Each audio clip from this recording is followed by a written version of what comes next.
If our so-called facts are changing shadows, they are shadows cast by the light of constant truth.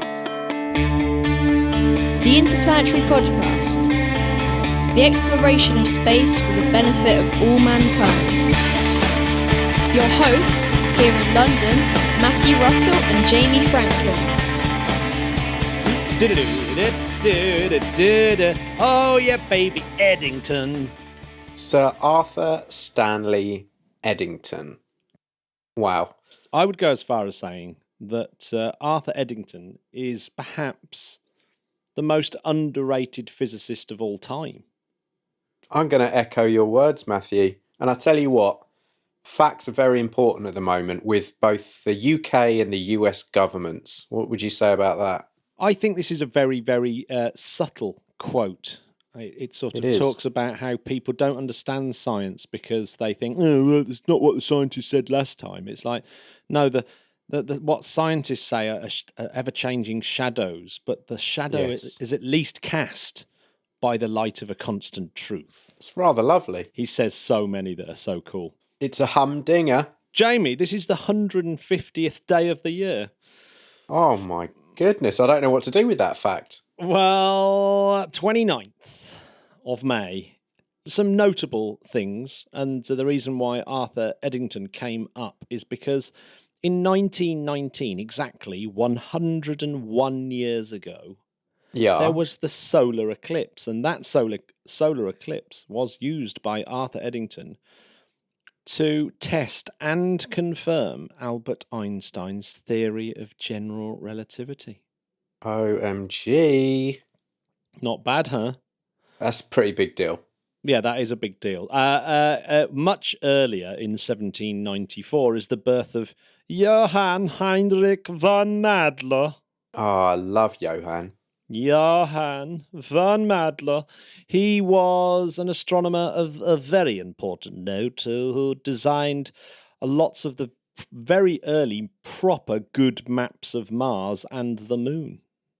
I think I would quite like a vintage map of his on my wall. Oh, that would be... You know what? I reckon that's that's a very cool... When it's your birthday next, Jamie, I shall be buying you a vintage map, a Madler map of Mars. March the 19th, mark it in your diaries. You can start saving now, listeners. I reckon I can save up enough to get one. Fully framed. News.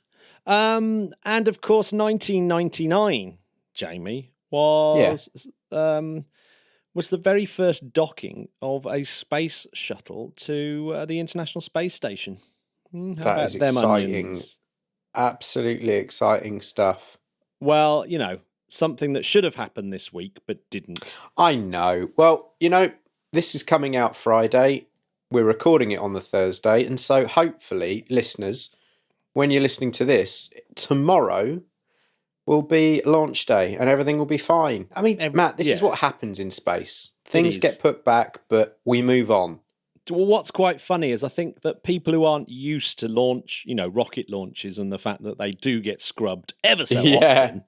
So many annoyed people God, like, that was an Like anticlimax. yeah, but it's like, that's why I don't buy a ticket to go and see them, because it's just too damn risky. Yeah, I've just spent £1,000 going to see a launch that didn't happen. And it was bad enough when I spent 150 quid to go to Darmstadt to see a launch that didn't happen. This is it. Yeah, so it's all a little bit stressful, but they look good though. I'll tell you what. How many kids were watching online, excited about how futuristic it looked inside that Crew Dragon? I mean, amazing, right? It is very, very, very, very, very cool. And a 3-day wait, let's face it, is really not that concerning after a 9-year wait. Oh, God. I mean, in the space world, 3 days really isn't that much in terms of delays, is it? In the space world, 3 days is like a billionth of a second in normal life. Oh, I like your maths. That was quick maths. Jamie, I read a very funny story that I is space-related and sort of quite apt, that I thought I'd at least bring up. It's a fun little story. There is a woman called Lindsay Tucker, which is a great name, right? Like her already. Hey, Lindsay Tucker! Lindsay Tucker has a mobile phone. And occasionally when you sort of change your phone number and then eventually your old phone number works its way back into the pool of numbers available. Yeah. Well, she happens to have Elon Musk's old mobile phone number. Okay. She must get some interesting texts. Yeah, well, she works at Sephora beauty store in San Jose, California. Uh-huh. And yes, and she gets lots and lots of phone calls from various different people. Especially when Musk is in the news, she'll get loads of journalists saying, well, what's going on? What's going on? So she keeps getting phone calls on this mobile phone. And the one that I thought was the funniest was, John Lasseter of Pixar fame, who directed things like Cars and stuff like that. He phoned up Elon to tell him how ace his Tesla was. He was like, oh, man, this Tesla's amazing. But it turns out that Lindsay goes to college with John Lasseter's son, and was able to sort of tell him, oh, by the way, your dad's got the wrong number. How weird is that? That's mad. So, yeah, how cool would it be to have Elon Musk's old number? I mean, yeah, it would be. Sometimes it would be cool. I think it would get annoying. Yeah, she's an aspiring actress like everyone in California, I guess. And so she doesn't want to get rid of the phone. Because lots of agents have her number. Good luck, good luck, Lindsay Tucker. We hope to see you on the silver screen. Yeah, well, hopefully we don't accidentally phone you up one day thinking you're Elon Musk. Yeah, I mean, I think she might be able to put us in touch with him. I hope so. Yeah. I only hope so, Jamie. Yeah. Jamie. Yeah, go on. There was supposed to be a new era of spaceflight. That happened this week, and it didn't quite happen, and it should happen by the time people are listening to this, and hopefully the weather will hold out. But I started thinking, and I did post a very popular little post on Instagram that keeps coming back, and that was posting up pictures of rockets that are capable of human spaceflight.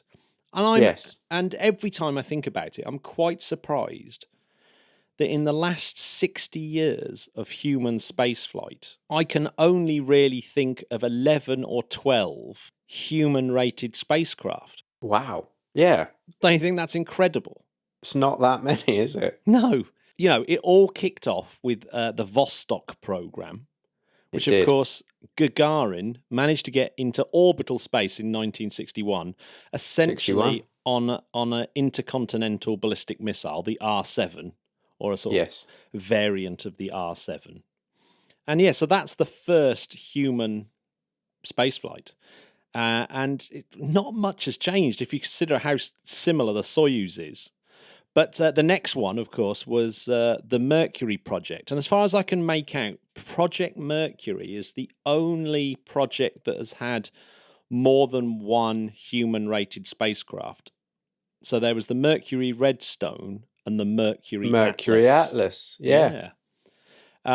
Which I think's that's quite that's odd. So there's two rockets there can get people into space. Then of course you've got the one that some people don't consider as going into space, and that's the 8 pilots that flew on the X-15. Ah, the X-15, which for 13 of its flights went above 80 kilometers, which is the American definition of getting into space, although a lot of people prefer the Kármán line at 100 kilometers, and therefore they wouldn't have made it into space. So you could even scrub that one off, so we end up with even less. Then of course, imagine going to 80k and then someone saying, "Oh, you're not really an astronaut, are you?" Well, I don't think they have to imagine it, because that kind of happens. I think there's a bit of snobbery between your orbital astronauts and your suborbital. You'd be gutted, wouldn't you? Yeah. Well, I have been into space. Well, not really. Nah, not really, mate. You just went to 80km, didn't you? Of course, Armstrong has done both. Of course he has. Yeah. Voskhod. Oh, what? 1964 to 65? Yeah, that is your kind of interim program between Vostok and Soyuz. Yes, it is. And they had a couple of EVAs, of course. So that's the first time that your boy Leonov did his EVA. And Totes. so that's pretty cool. And then just a pip after that is Project Gemini that went up on the Titan II rocket. Aha, one of your favourites. Well, yeah, it's everyone's favourite. I mean, what a great name, the Titan. Titan 2, it's lovely. Project Gemini had 10 crewed flights. But Soyuz, this is just ridiculous. 1967 until now, it really is the human space launch vehicle, isn't it? I mean, that is it's quite a workhorse, isn't it? But the workhorse doesn't even cover it, really, does it? I mean, imagine how many people have been sent into space on the Soyuz program. Yeah, it's insane, actually. That was money well spent back in 1967. Well, Matt, I'm going to throw this one at you. How about the Apollo program? Oh, do you know what? Bad? No, I slightly lied. I slightly lied, didn't I? Because I suppose the Apollo program has 2 rockets as well, the Saturn V and the Saturn 1B. Oh, yes. Yeah, so the Saturn 1B was used for a couple, and Saturn V, of course, was obviously your big boy that got people to the moon. What a lad. Well, if you think about it, it's the only vehicle ever to send people into deep space. Yes. Rather than just low Earth orbit. Yes, absolutely. So really, it's the only proper spacecraft. Space shuttle, of course, that was a big one. That got a lot of people into space. The Chinese have had the Shenzhou program, which in 2003 lofted old Yang Liwei into orbit. And of course, that was the much forgotten. If you said name a human-rated spacecraft, I doubt many people would say the Long March 2F. No. But it's there. It's there. It's one of the. It's up there. It's on the list. Well, right now, it's only that and Soyuz that are kind of currently flying human-rated spacraft. So it's quite funny. Every time you say Soyuz, it makes me hungry. It sounds like some kind of sort of lovely sauce that you'd put over noodles. I've bought some nori seaweed to make sushi later on. Get your California roll on. Did you know that nori seaweed was rescued by an English woman who has? Yeah. If you look at the history of, basically, she saved sushi because she discovered why it was dying out, and they celebrate her in Japan every year. But we've never heard of her over here. But she's a massive celebrity. This English woman. I don't even know her name. But in Japan, they certainly do. We need to find out. That's incredible. So next week's show, we will reveal the name of the woman that saved sushi. Name. Yes, it's a marvelous little fact, that one. Incredible. And since then, really, since like the 90s development, we've had Spaceship One, which just about scraped space with a pilot in 2004, and of course, let me guess, Matthew, Spaceship 2. Yep. And so there, that made it in 2018, of course, and marking the end of Shuttle Gap. Yeah, and of course, in February the 22nd, 2019, or Loretta's birthday, as I know it, was when a Scottish person became the first Scot to get into space under the American definition. So, not many people spotted that at the time, and not even I. Really, I only spotted it at the end of the year when I was talking to Helen Sharman about it. Oh, you drop a clanger or two. I did, yes, well, I'll tell you what, Matt. We've spoken about the past. Mm-hmm. Why not speak about the future? Should we look at some upcoming in the next few years? Well, yes. In the next few days, perhaps. Almost certainly we're going to be seeing Dragon 2, which has been a project going since 2010. Yeah. So Falcon 9 will be added to the list of about, really, 7 or 8 rockets that have ever gone into space carrying humans to go orbital. That's right. Yeah, so that's going to be, I mean, it is a big deal, isn't it, really? It really is exciting. Yeah. And like we said, it's got the worm with the return burn. Yeah, this is it. which I might get a T-shirt, the worm with the return burn. Once I this think is all we over. can trademark that. Yeah, totally. Yeah, big time. And then we've got CST 100, the Starliner, which really should have beaten Dragon 2 to this landmark, but Should have unfortunately, due to very dodgy computer programming, it really hasn't, and it's been a bit of a fiasco. Of course, that heritage launches on an Atlas V rocket, and of course it was an Atlas that took Project Mercury up. So, although Big time. all these Atlas versions of Atlas, they change so much, I don't see why they're even called the same thing. But anyway, then, of course, recently we had that test of the Long March 5B with the next generation crewed spacecraft on it. That's it. So I wonder if that is going to be crewed before something like Dream Chaser. Oh, Dream Chaser. Dream Chaser. I'm not convinced that's ever going to happen. I think Dream Chaser might get used as a cargo vessel, but I'm just not sure for human spaceflight. Do you reckon that Dream Chaser, when it goes up, they'll have loads of wind chimes on the outside and like incense sticks and stuff? And and those kind of weird dream catcher nets right in front of where they're trying to look out the cockpit. And the crew will be wearing those, like, there's amazing T-shirts of, like, wolves howling at the moon and stuff. Oh, yes. Classics. It's basically a hippie vehicle, isn't it? The Dream Yeah, it really is. Peace out. That goes up on an Atlas V as well, apparently. There we go. Glory. That's if it's still going by then. New Shepard. That should have gone up by now with a human to go suborbital. But still hasn't, which is a little bit surprising. It is. Going over to India, the Gaganyaan project. Yes. And that gets launched on a GSLV Mark III. So that would be yet another addition, at least, to human-rated spacecraft. December next year. Yeah. Do I believe that? I mean, that'd be amazing if India launched a human in December 2021. Something to look forward to. That would be very, very cool. Here is the biggest wild card in here, Jamie, and that's Speaker. SPICA. From Copenhagen. Yeah, Copenhagen suborbitals make this, and it's a crowd-funded amateur human space program. I don't know if anything is much cooler than that. Shout out to not only Copenhagen, but Denmark as a whole. Got to be one of my favourite countries on earth. If we have any listeners from Denmark, get in touch, because I'd like to be a friend. Just saying. Oh, do you know what? Have you been to Denmark, Matt? I haven't been to Denmark, actually. Oh, no. It's so great. People are lovely. Food's great. The nature is beautiful. I just love it. Hence the song, Wunderbar, Wunderbar Copenhagen. Isn't it? Have you forgotten to take your pills again?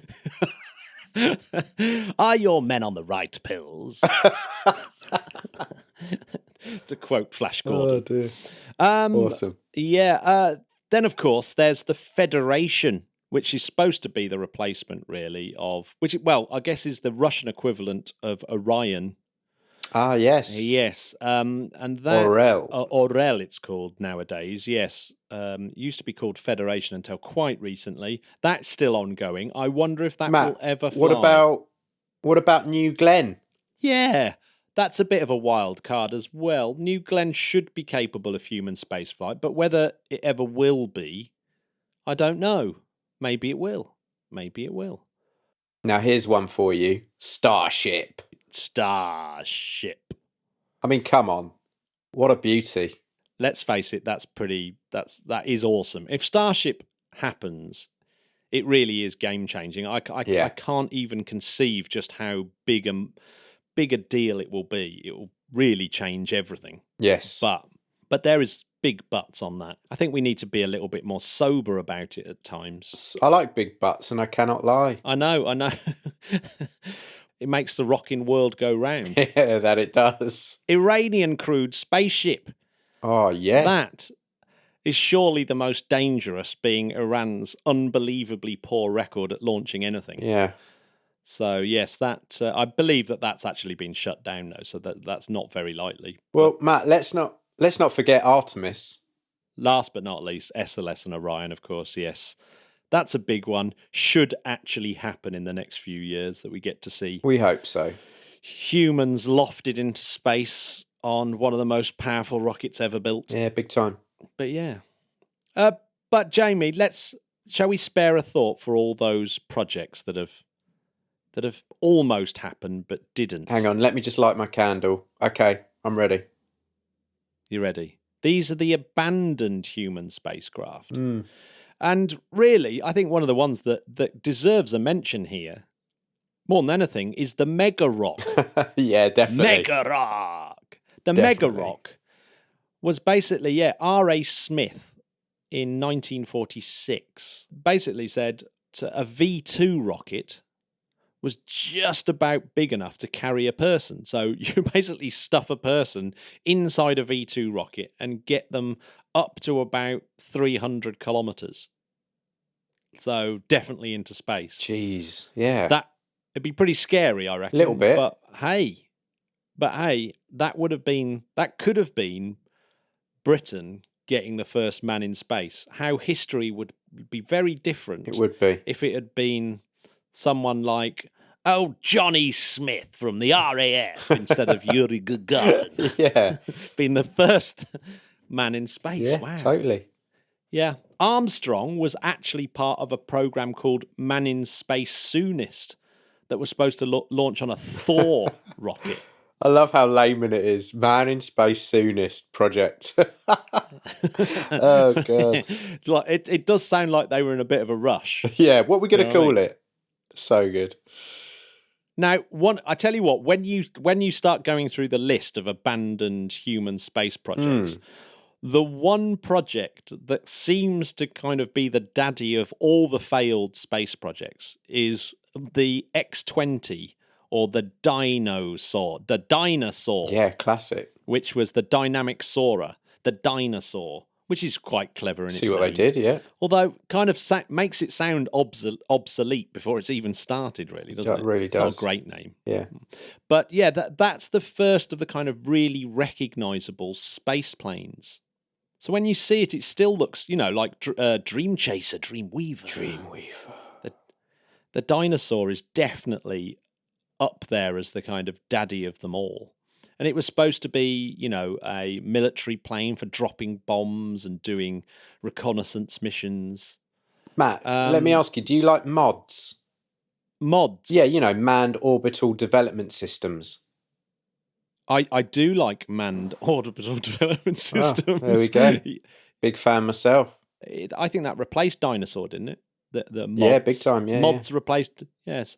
And moles, the manned orbiting laboratory. I mean, the manned orbiting laboratory and the similar Soviet orbital space station, which was, one was basically both where they were trying to have a bunch of soldiers up in space ready to deploy at any point. Yeah.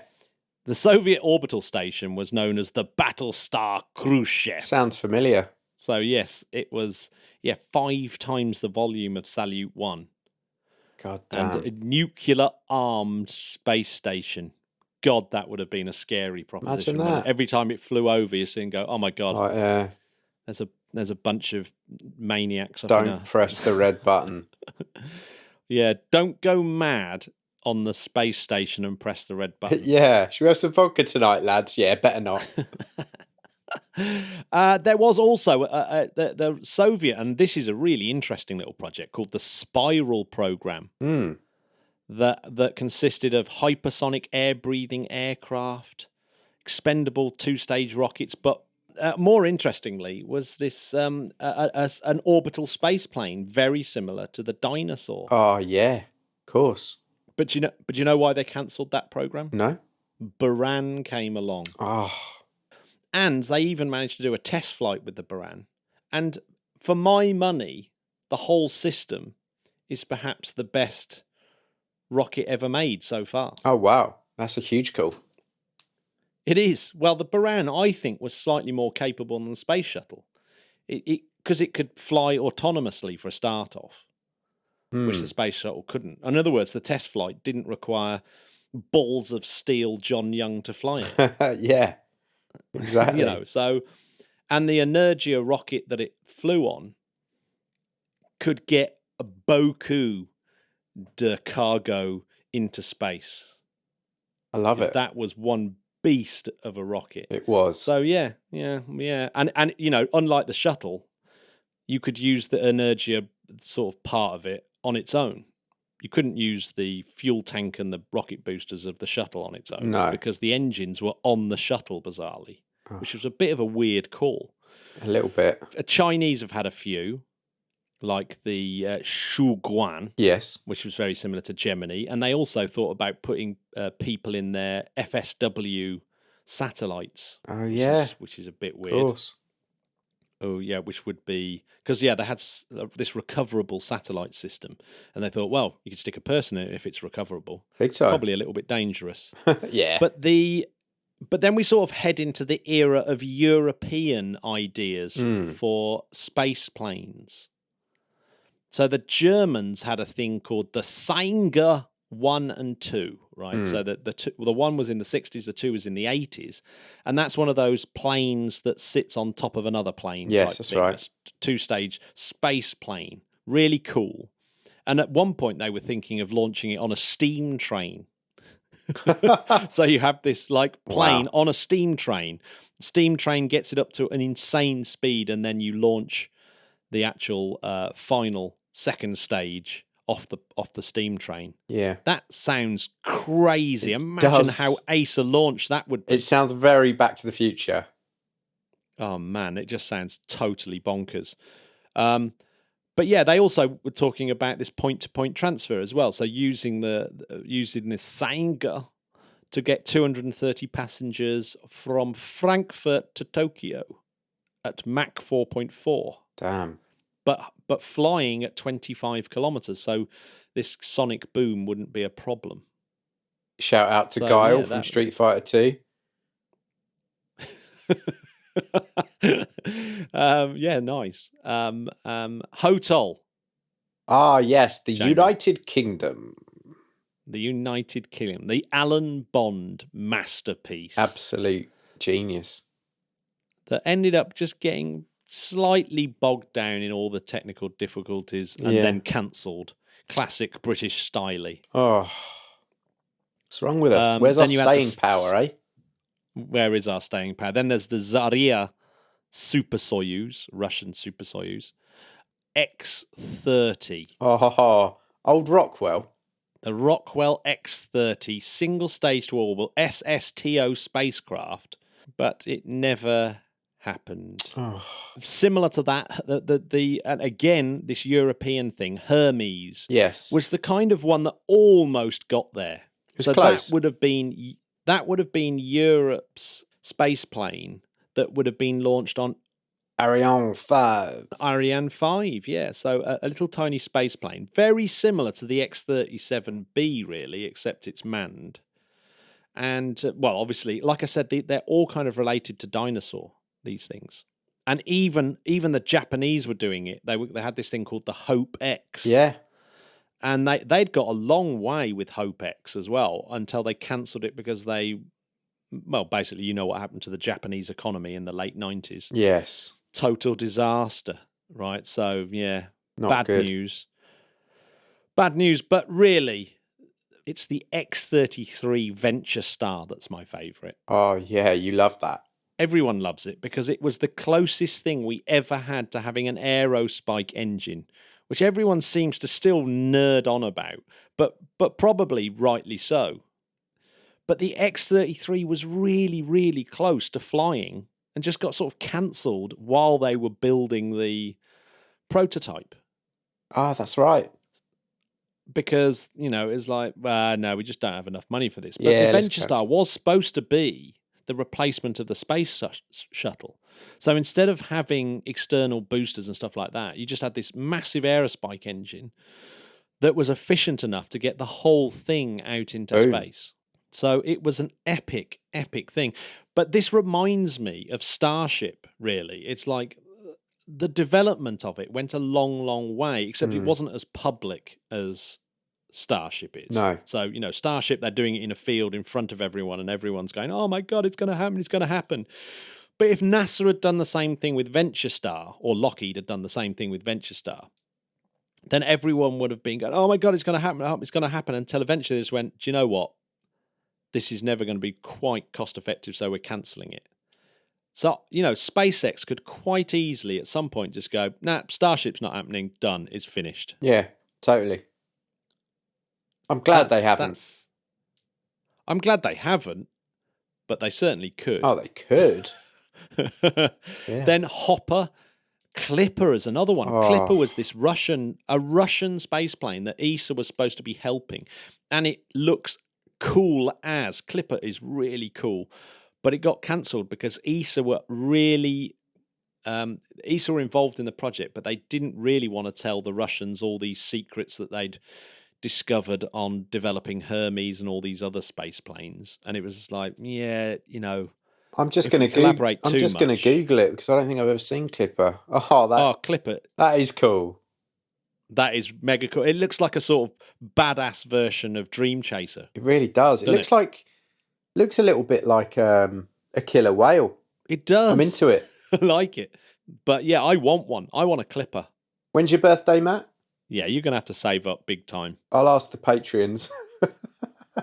But you know what? For the podcast notes, I'm going to extract all the space planes from that list and put them all next to each other, because I think it's really interesting to see how the dinosaur was just so influential, even on things like the space shuttle and stuff like that. Hugely. It's like all of them put together, you'll start to see this kind of heritage that works its way through from right from dinosaur through the X-30, through the X-33, through Hermes, through Clipper, through all these different space planes. Big time. Like Hope X, God, it's nuts. But I still can't get over, in 60 years of human spaceflight, 60 years, Jamie. Crazy, isn't it? We really have only had 7 or 8 spacecraft that are capable of doing it. Well, it just proves, Matt, doesn't it, how hard space is. It is bloody hard. It really is. It's really, really, really hard. Jamie, do you want to hear a science story from the week? Hit me. We've talked about this one before when we were talking about baryonic acoustic waves. Which that's so us. That was so us. Yeah. It's not about dark matter, this story. And I think a lot of people, when they first read the story, might think, oh, this is just a dark matter story. It's not. It's not. But basically, there's been this problem that there's missing matter in the universe. And this is just normal matter, this is. So when you look at the cosmic microwave background closely, you can infer how much normal matter, or baryonic matter as physicists call it, how much normal matter there should be in the universe, right? So if you look at that picture, you should get about 5% of the universe should be made of just normal matter. Right. Not dark matter and dark energy. That's the other 95%. Yeah. That we don't know what it is, which is a tad embarrassing. It is, isn't it? So, but not only can you look at the cosmic microwave background, you can also look at Big Bang, the theory of Big Bang nucleosynthesis, and it gives you this same answer that 5% of the universe should be matter. But when you look out and you sort of add up all the stuff in galaxies, so you look and all the stars and exoplanets and all the dust clouds and all those kind of things, and all the gas, you add all that up, and you only get to about 2.5–3% of the mass of the universe. So it's like, ooh, there's quite a bit of missing matter somewhere, right? Yes. And this was known as the missing baryonic matter problem, which of course is not great, a bit embarrassing, not quite as embarrassing as the other 95% missing. Right. So where's all that stuff gone? But in 2017, astronomers began to become a lot more convinced that this missing matter was actually in these very tenuous, hot strands of matter that stretch between the galaxies, these kind of filaments of a spider web. And they started looking really closely at the CMB and were able to find the shadow or dim patches that this spider web would give in the CMB. That's right. And once they looked really closely, it gave the right answer, that yes, indeed, here was the missing matter. However, there's quite a lot of room for inaccuracy in these figures. You know, we're talking about these pictures that are so sensitive that you have pretty big error bars on them. So there's still a bit of wiggle room that it's wrong. Uh-huh. But a paper that came out this week in Nature called A Census of Baryons in the Universe from Localized, and here's my favourite bit, Fast Radio Bursts. Fast Radio Bursts to the rescue, Jamie. I tell you what, they just always come to the rescue. Yeah. Well, so fast radio bursts, we've talked about these before. FRBs, very mysterious things that no one knows really what's causing them. Well, it's definitely aliens trying to contact us. That's what the papers say. Yeah, so it might be just aliens with a very bright torch. Yeah. That only lasts for a very, very, very, very short Yeah, it's like, look, they know period. Morse code too. Well, it might be. Maybe these FRBs are aliens. Unlikely, though. Unlikely, because they're coming from lots of different places. Yeah. And they're all very similar, and unless all these aliens have similar technology, then it's unlikely. But here's the incredible thing. Imagine these fast radio bursts are like torches that shine a light right the way through intergalactic space. Yeah. Well, this is the theory that J.P. McCart of the International Centre for Radio Astronomy Research in Australia and his co-author, Xavier Prochanska of the University of California. Oh, yes. Yeah. They've examined 5 of these FRBs that come from known galaxies. So they've been able to trace these FRBs back to particular galaxies, and so they know where these FRBs have come from. And that's pretty rare to know where FRBs come from and track them down to their host galaxies. They've been all found by the Australian Square Kilometre Array Pathfinder, or ASCAP. Oh, yes. And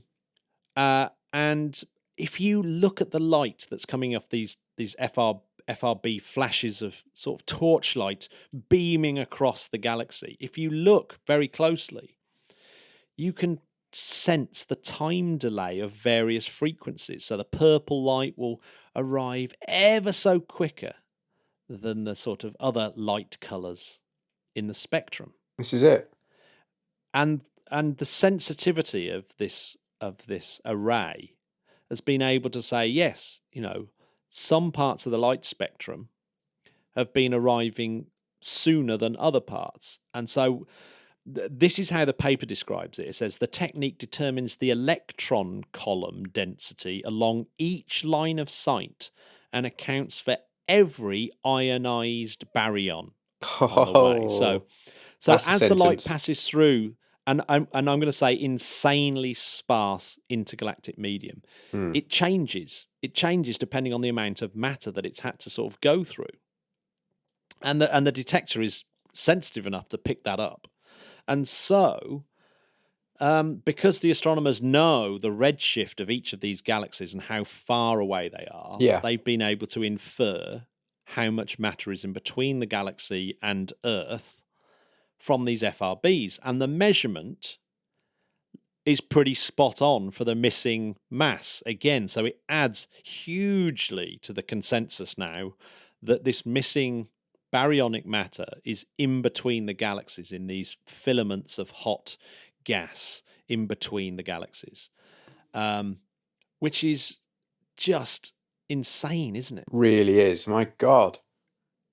But, you know, as we find more FRBs that we can track to different galaxies, the error bars in that calculation will come down, and we'll pretty much be able to just properly stick the nail into, yes, that's definitely where all the missing matter is, right? And it's just like, there is no question.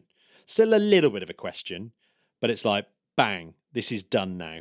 Well, this is all over. It's done. I'm all up for sticking a nail in something, Matt. You know that. I know, Jamie.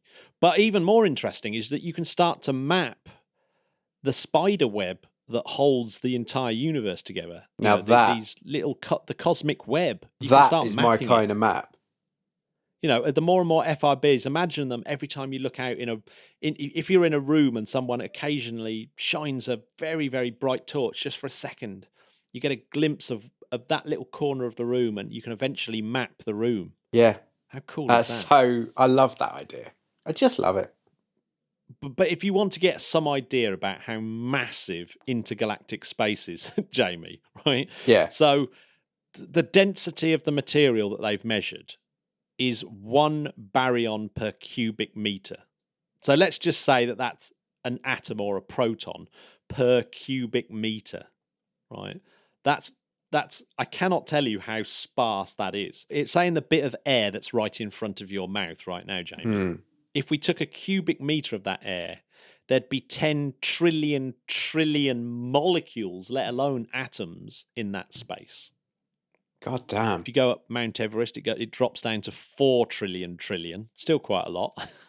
Well, listen, Matt, I don't need to get any denser. So if you go to the International Space Station, the space, which everyone thinks is a vacuum, still has around 10 trillion molecules. It's a lot there per cubic meter. So it's far from a vacuum where the International Space Station is. Yeah. And even if you're a third of the way to the moon, where essentially the Earth's atmosphere just doesn't exist anymore, there's still 7 million per cubic meter. And then if you go to the edge of the solar system, there's still thousands of atoms per cubic meter. So this whole idea that space is a vacuum is utter poppycock. Utter nonsense.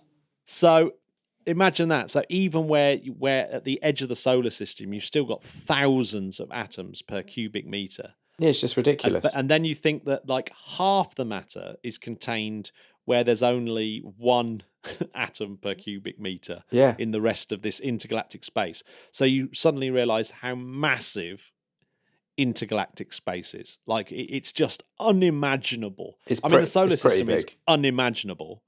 And sort of how big the galaxy is unimaginable.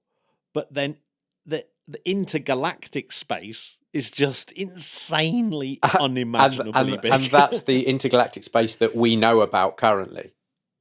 Yeah, the space in between, say, us and Andromeda, between the Milky Way and Andromeda, is just so unfathomably huge. It's big. In fact, one of the things is, if certain galaxies, if you tried to get to them, because space is expanding, you might never be able to get to them because you'd have to travel insanely fast to overcome the fact that dark energy is speeding them away from you. It's my God, my brain hurts. Yeah, it's all very brain hurting. If you're a new listener and you've enjoyed your brain hurting, is there any website you can go to get more information about this podcast? Oh, I thought you meant like help, like NHS Direct or something. You can go to www.interplanetary.org.uk. That's .org.uk. Absolute huge shout. You can find out about our social media, our blog, our Patreon, how you become one of the elite Patreons supporting this show.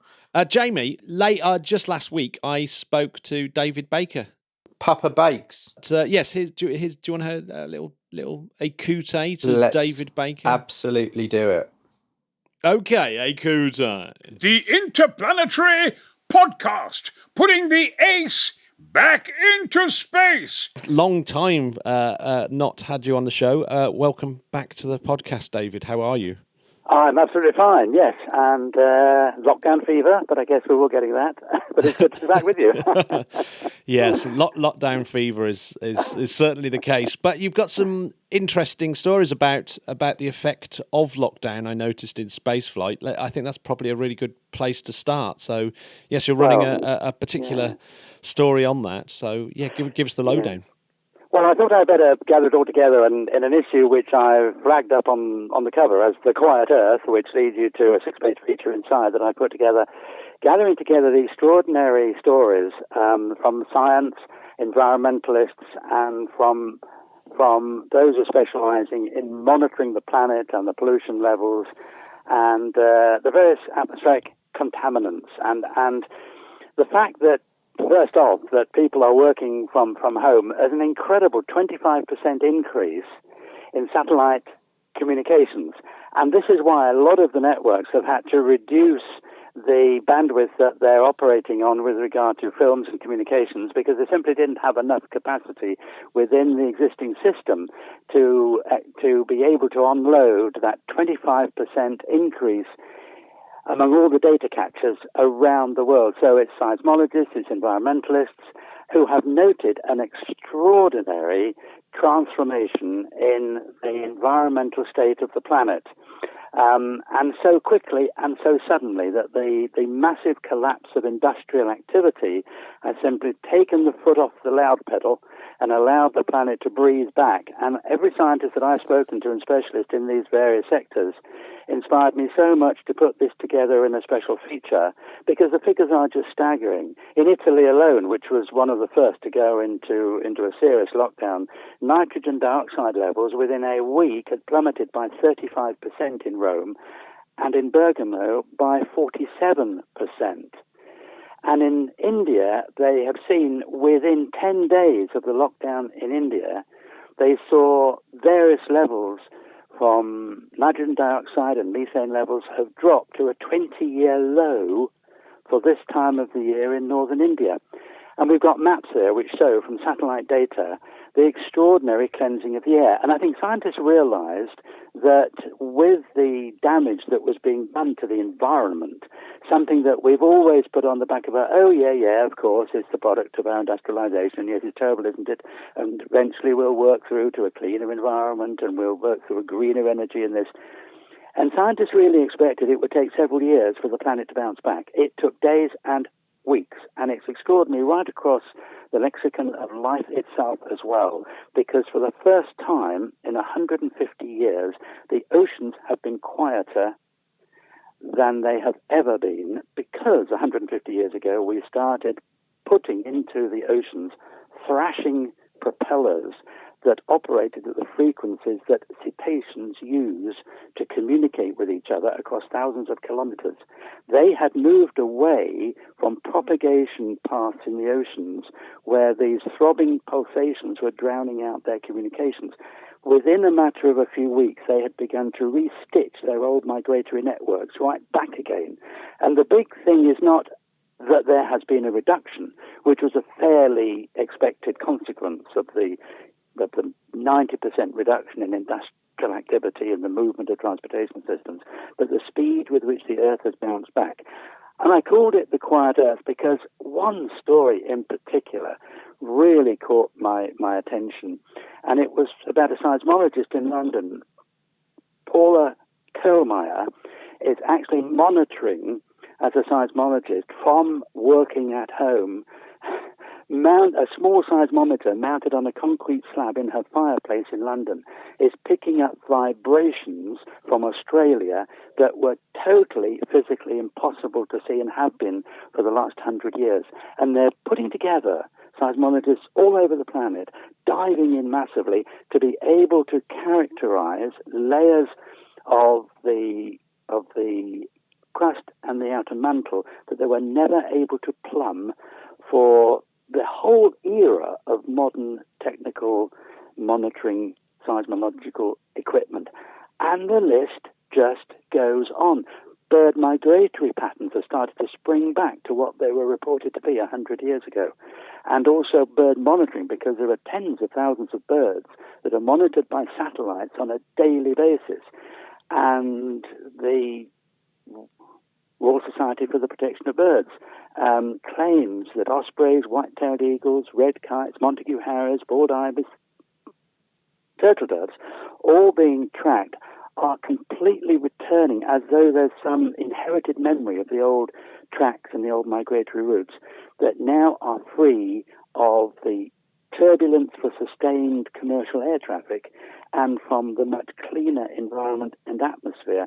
And it is true, you can hear more bird song because the quality of the atmosphere and the particulate concentrations through which sound is propagated has changed back enormously. And guess what? There's been a 15% increase in the number of stars people can see. It's like the opposite of the Roaring Twenties then, isn't it?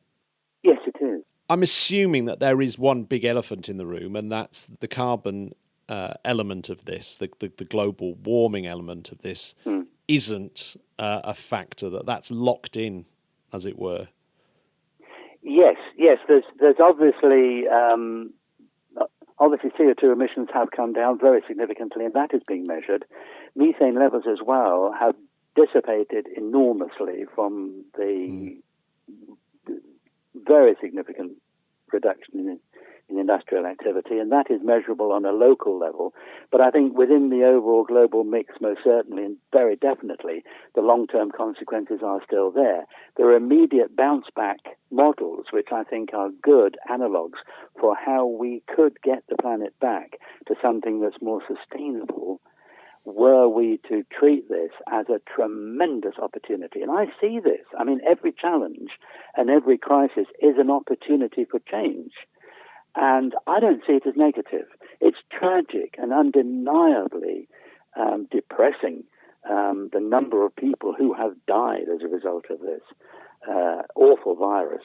But we can't change that now. The moment it slips 1 second into the past, we can't change it. So why focus all our attention on the morbid catastrophes that have afflicted humankind? Because as humans on this planet, we think collectively for the welfare of others. We should do, and we do in general, in the main. That's why we are concerned. That's why we are traumatized at some levels by the appalling loss of life. But it is an opportunity not to wallow in our own negativity, but to say, well, this is one enormous great lesson and a window on how quickly we could make things happen if we took this crisis as a challenge and found a fast solution by knitting it together and stitching it permanently with environmental concerns and really putting it up there as number one. And the space program has an enormous role to play in that. Yeah, it's a really good message, and I think that one of the big things that will come out of this is that psychological shift. I mean, we were talking about it before we started recording, and I think the psychological shift of things that are now possible, which I don't think would have been possible before. And I guess one of the big psychological twists, as it were, is yes, these global catastrophes can happen. So when people, even down to things like when people talk about meteorite strikes and things like that, now I guess there's been a little bit of a shift in thinking, oh yeah, we shouldn't just ignore people when they say stuff like this, because it genuinely might happen. We don't want to live through that kind of thing again. Do you think? Yeah. Do you think that is there an element of that kind of plays in there as well? Is there a psychological thing that I've missed? I think. It's very easy to see both sides of this, both rushing back to business as usual, and also a very, very increasing percentage of the general public who really seem to have taken it right on the chin, have absorbed the shock, and have really accepted that is a big hit to us. But it's a battleground, because there are those who will want to put it back under the carpet as, we'll get to that when we've solved the economic crisis. But that's the fundamental problem, the fact that we're not connecting an economic philosophy and a concept of managing sophisticated economies with the desperate imperative to reduce the contamination of our environment and to see ourselves as part of a holistic group of living things. We get so exercised about finding life elsewhere in the solar system. We don't differentiate between the types of life. And when we come to Earth, do we differentiate and put it pyramidally so that we are assumed to be at the apex of the pyramid?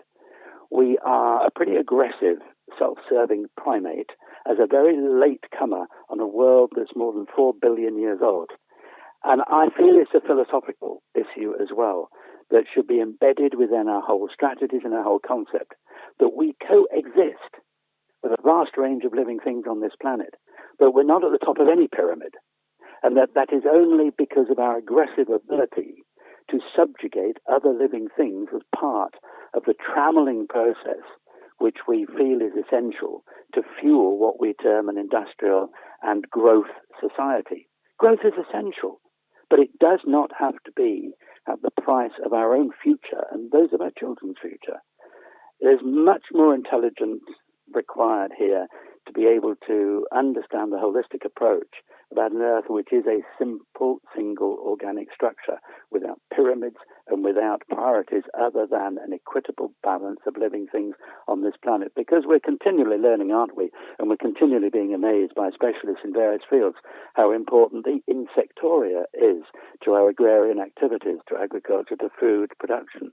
And whether you go down the road of meat eating or vegetarianism, they're both equally injurious on the environment in various ways. So we need to manage things more effectively and more intelligently. And it's been said so many times, we need to work smarter rather than harder. So that's my view. But I think it's divided. I think there's a battleground coming between those who want to, again, put the blinkers on and those who also feel, my God, this is a great big wake-up call. We cannot go back to business as usual. No, and I suppose the upcoming American election is going to be a pretty pivotal moment in all that, I would imagine.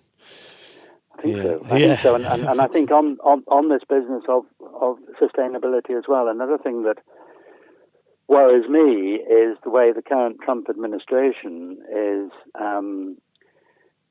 changing the law on access to extraterrestrial resources as well, with regard to the change in the 1979 Moon Agreement, which Trump has signed into law. This is something which also I highlighted in the current issue of Spaceflight, in that he sees it. He sees the acquisition, and to quote the exact words, which I'm reading to as I speak to here, Americans should have the right to engage in the commercial exploration, recovery, and use of resources in outer space.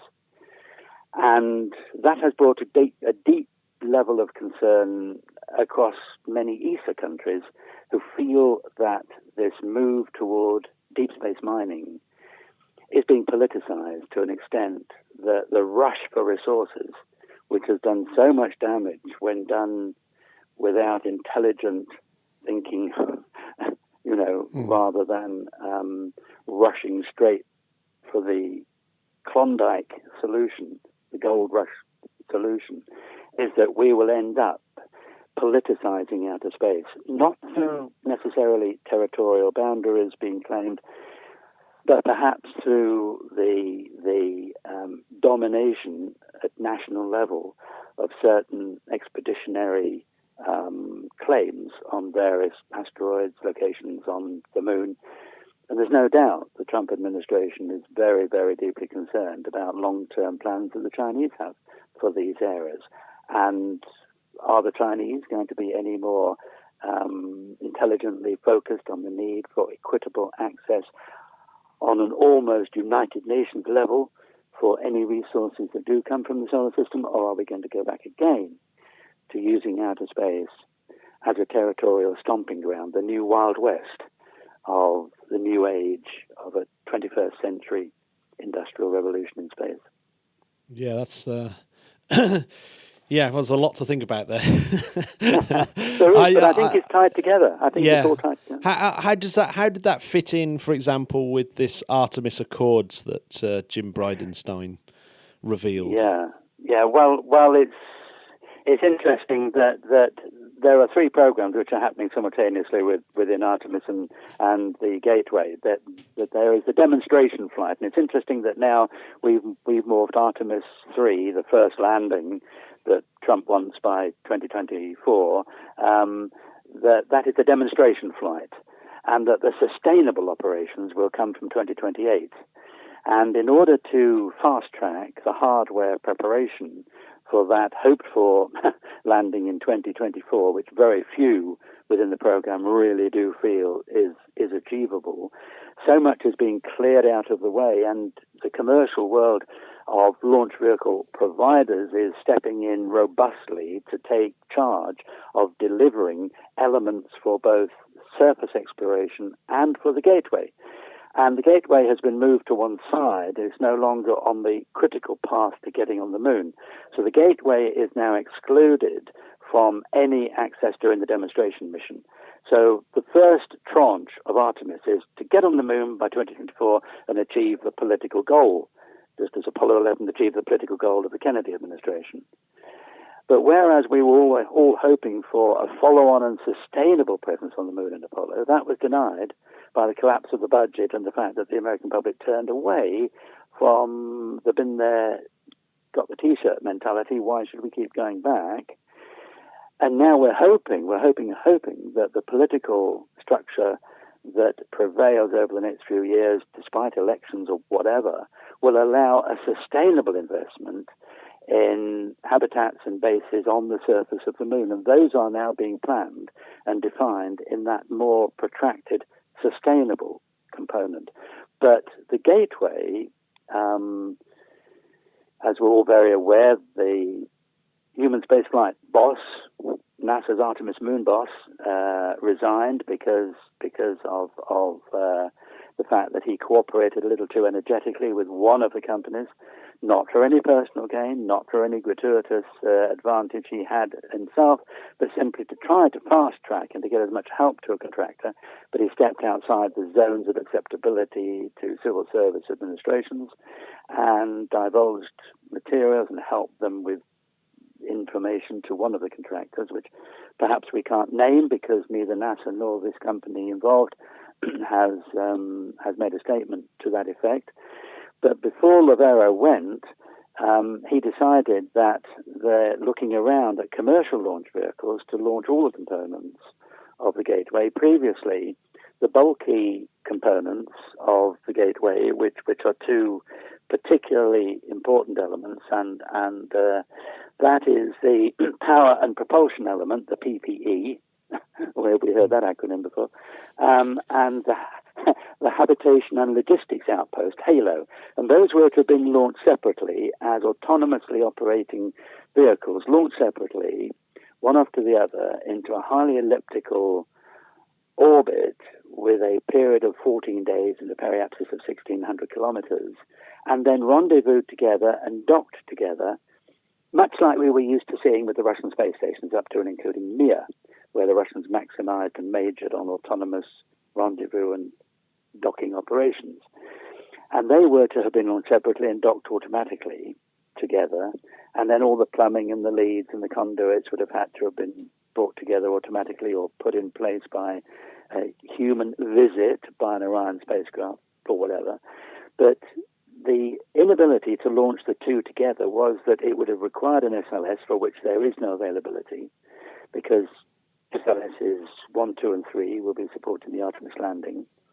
But to parallel in sequence and these two elements to get the Gateway up and running before the first initial landing, there was this concern about having two elements of the Gateway, two launch vehicles, a highly complex operation around lunar orbit.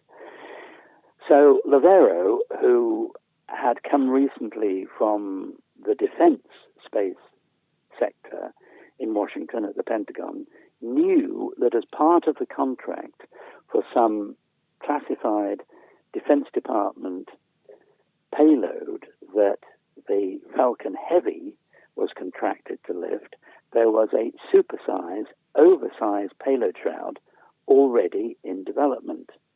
Lovero contacted his former buddies in the Pentagon and said, "Can we have one of those, please?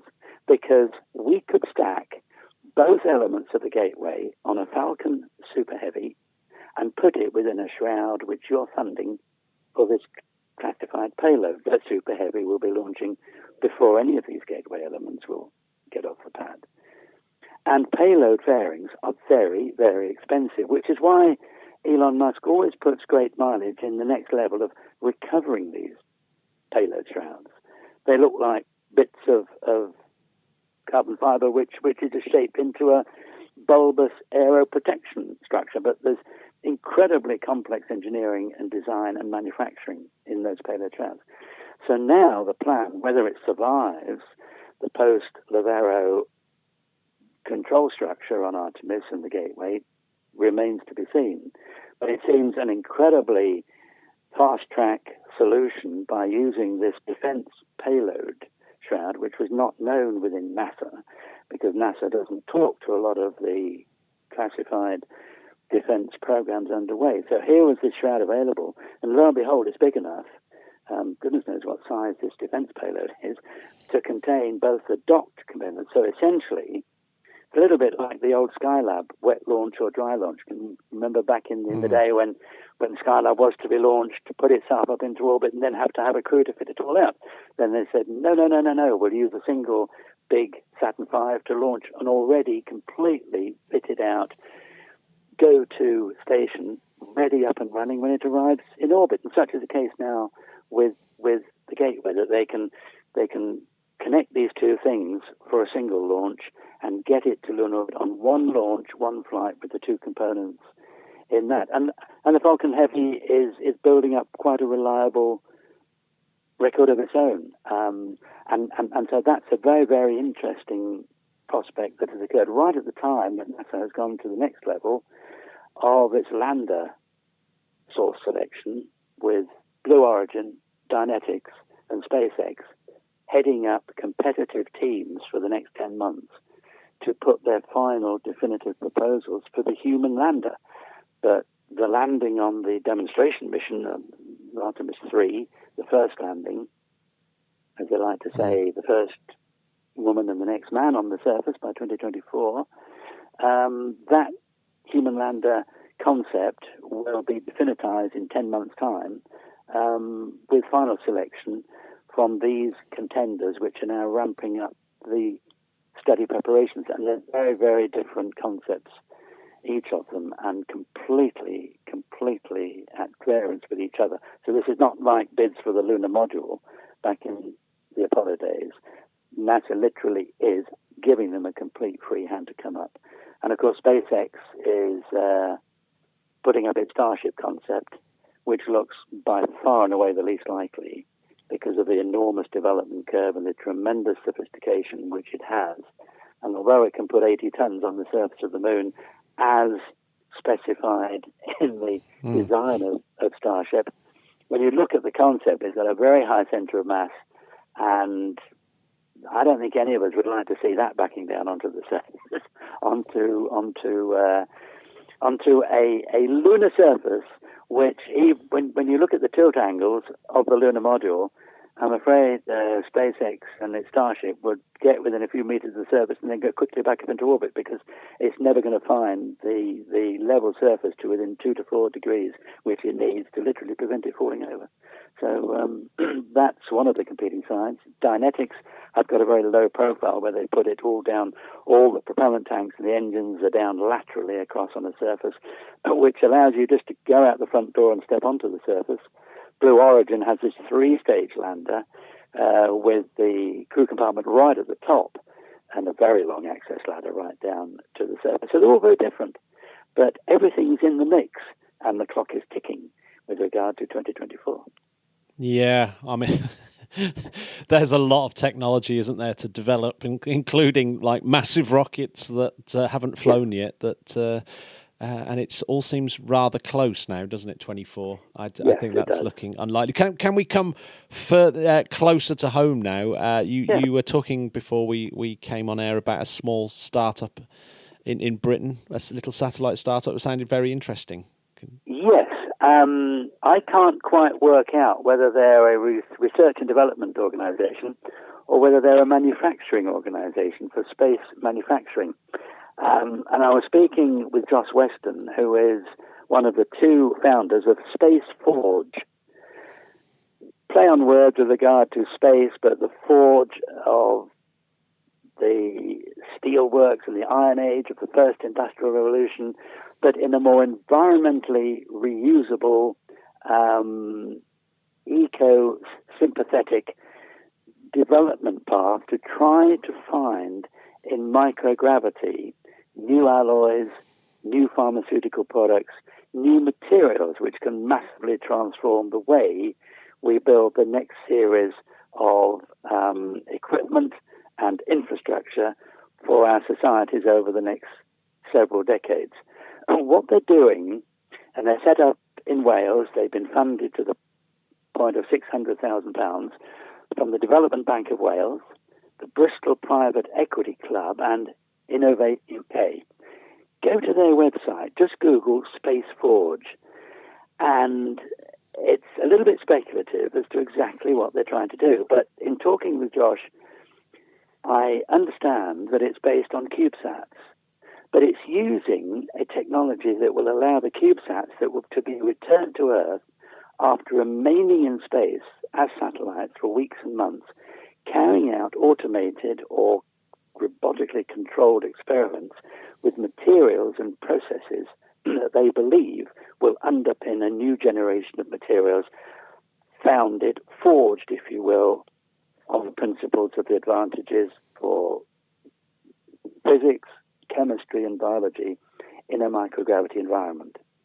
Now, I posed to Josh whether he was not 45 years too late, because that's exactly the kind of things that were being publicized by a whole tranche of companies in the first space commercial revolution of the 1970s, when companies like Microgravity Research Associates, MRA, the EOS team, which was working on new pharmaceutical products from space, EOS being the acronym for Electrophoresis Operations in Space, McDonnell Douglas, as it was then, with Johnson & Johnson, the pharmaceutical company in Switzerland. And it was discovered during that activity, some of which spilled out into onboard experiments on the shuttle, that the real big gap was you can get all the technology in the world to demonstrate the capacity for new vaccines, and they were working on a one-stop vaccine for diabetes, a solution to diabetes at the time. But the problem is you need such vast quantities that we need factories in space to be able to produce these products that come from very well-founded principles. So we can only wish Space Forge the best of luck. And Josh did laugh when he heard me say that, are you 45 years too late? Because I think he was aware that this is something whose time has not yet come, that there are tremendous opportunities for operating scientific principles that are well proven, all the way from Skylab to Space Lab to the modules on the ISS, which is driving a requirement for privatized space stations onto which these kind of products could be developed. But that still leaves you dramatically short of the manufacturing in such quantities that you need an Earth-to-orbit, up-and-down, low-cost delivery system, which is what the shuttle was supposed to be. So the shuttle really, in that regard, was itself ahead of its time because it never could provide the launch frequency to move materials up and down and apply them into Earth-based industries. But this is what they're going for. And this is what has got the investment companies in the West Country around Bristol really seriously interested. And it's got the backing of the UK Space Agency. Josh used to work with the UK Space Agency, so obviously they were very aware of what he had been proselytizing and trying to encourage the Space Agency to push much further, which is the use of exotic materials fabricated in a microgravity environment for doing many of the processes which are very toxic heavy as we're using them on the surface of the Earth. But they're driven by the whole need to reduce carbon footprints, to reduce toxicity levels in manufacturing processes, and to find a range of products that can work. And he's doing it through coupled CubeSat technologies. But the breakthrough in this is that they're using the kind of capsule recovery that early spy satellites used in the Discoverer series and the Keyhole series, the later Keyhole series, the Cage-9, where what were called buckets were returned to Earth, and that because it has low mass, the heat protection, because the inertia is going to, it's obviously you're going to come back at the same velocity, but you're going to place the thermal protection chemistry within the purview of existing off-the-shelf materials to bring these things back. So a simple very small retro thruster on a cluster of existing off-the-shelf CubeSats. So he's marrying up the kind of things that we do very good in this country, entrepreneurial, out-of-the-box thinking. So he's taking CubeSats which exist, recovery processes for very, very small devices, they exist, and he wants to launch it on British rockets. And we've got a whole tranche of those coming up from companies like Skyrora that have just done a strap-down proof test on the propulsion system of their Skylark XL. And so this is bringing together. It's not reinventing the wheel. It's taking bits of what exists already. The investment's already been done, and harnessing it to push forward with developing technologies that may very well get aboard eventually the commercial space stations that for sure will be coming along in the next few years.